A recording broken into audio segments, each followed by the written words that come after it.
Hello guys, எல்லாருக்கும் பொங்கல் நல்வாழ்த்துக்கள். இந்த திருநாள் எல்லாருக்கும் நல்லபடியாக அமையணும்னு சொல்லி நான் விஷ் பண்ணிக்கிறேன். இன்றைக்கி நம்ம குக்கரில் எப்படி பொங்கல் செய்கிறதுன்னு பார்த்துடலாம். அதுக்கு நம்ம 1 கப் அளவுக்கு பச்சரிசி எடுத்துக்கோங்க. அதே அளவில் 1/4 கப் அளவு பாசிப்பருப்பு எடுத்து ரெண்டையுமே நல்லா வாஷ் பண்ணிவிட்டு 1/2 hour ஊற வச்சுக்கோங்க. நான் இன்றைக்கி ரேஷன் ஷாப்பில் கொடுத்த அந்த பச்சரிசி தான் யூஸ் பண்ணியிருக்கேன். மற்ற தேவையான இன்க்ரீடியன்ட்ஸ் என்னென்னு பார்த்தீங்கன்னா, பச்சை கற்பூரம் கொஞ்சம் தேவையான அளவுக்கு எடுத்துக்கோங்க. ரொம்பவே ஒரு பிஞ்ச் அளவுக்கு சால்ட் போடுற மாதிரி போட்டால் போதும், இல்லைன்னா ஸ்மெல்லு அதிகமாகிடும். கிறிஸ்மஸ் பழம், முந்திரி, ஏலக்காய் எல்லாத்தையும் எடுத்துக்கோங்க. வெல்லம் எடுத்துக்கோங்க. வெல்லத்தை நல்லா பொடிச்சு வச்சுக்கோங்க, தட்டி. இல்லை கிரேட்டரில் போட்டு துருவி கூட எடுத்துக்கலாம். இன்றைக்கி ரேட்டு பார்த்திங்கன்னா, எங்களோட ஊரில் வெல்லம் 1/2 kg 32 rupees இருக்குது. உங்கள் ஊரில் என்ன ரேட் இருக்குதுன்னு சொல்லிட்டு கமெண்ட் பண்ணுங்கள். நம்ம 26ல் என்ன ரேட் இருக்குதுன்னு சொல்லிட்டு எல்லோரும் ஷேர் பண்ணிக்கலாம். விசில் பார்த்திங்கன்னா ஒரு 5 to 6 விசில்ஸ் நான் விட்டு எடுத்துக்கிட்டேன்.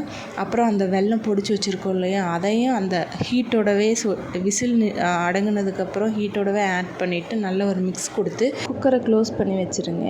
அப்போ தான் நல்ல குலைவாக வரும் பொங்கல் நம்மளுக்கு. அரிசி வேக வைக்கிறதுக்கு தண்ணி பார்த்திங்கன்னா 1 கப்புக்கு 3 கப் அளவுக்கு தண்ணி வச்சுக்கோங்க. அப்போ தான் ரேஷன் ஷாப்பில் உள்ள அந்த பச்சரிசி நல்லா வெந்து வரும். நெக்ஸ்ட்டு பார்த்திங்கன்னா, நம்ம ஏலக்காயை நல்லா தட்டி வச்சு போட்டுக்கலாம். பச்சை கற்பூரத்தை நல்லா கையிலேயே பிடிச்சிங்க அப்படின்னா சால்ட் அளவுக்கு ஒரு பிஞ்ச் அளவுக்கு அப்படியே உள்ளே மிக்ஸ் பண்ணி விட்டுக்கோங்க.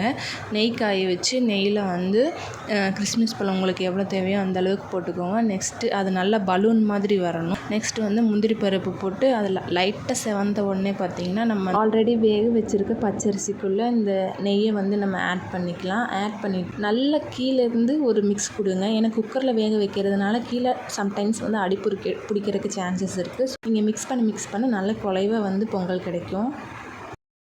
இதே ரெசிபியை அப்படியே அளவுகள் மாறாமல் செஞ்சு பாருங்கள். கண்டிப்பாக டேஸ்ட்டு அல்டிமேட்டாக இருக்கும். உங்களுக்கு வேணால் மில்க் ஆட் பண்ணிக்கலாம்.